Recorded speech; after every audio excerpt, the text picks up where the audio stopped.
হে নবী, তোমার উপর তোমার মালিকের যে কিতাব নাজিল করা হয়েছে তা তুমি তেলাওয়াত করতে থাকো।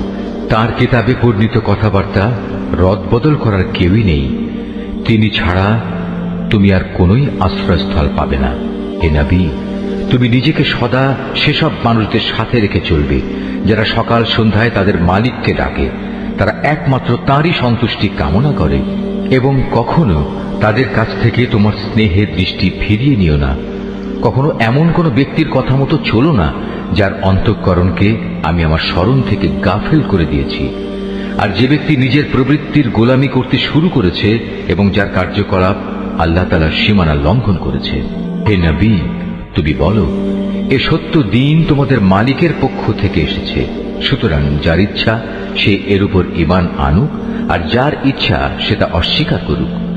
আমি তো এই অস্বীকারী জালেমদের জন্য এমন এক আগুন প্রস্তুত করে রেখেছি যার বেষ্টনী তাদের পুরোপুরি পরিবেষ্টন করে রাখবে।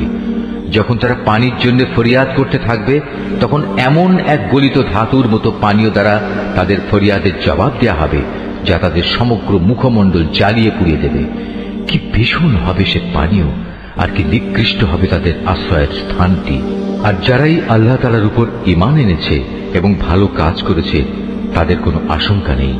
আমি কখনো তাদের বিনিময় বিনষ্ট করি না যারা নেক কাজ করে। এদের জন্য রয়েছে এমন এক স্থায়ী জান্নাত যার পাদদেশ দিয়ে ঝর্ণাধারা প্রবাহিত হবে। তাদের সেখানে সোনার কাঁকুন দ্বারা অলঙ্কৃত করা হবে। তারা পরিধান করবে সূক্ষ্ম ও পুরু রেশমের পোশাক। উপরন্তু তারা সমাসীন হবে এক সুসজ্জিত আসনে। কত সুন্দর তাদের বিনিময়, কত চমৎকার তাদের আশ্রয়ের এই স্থানটি।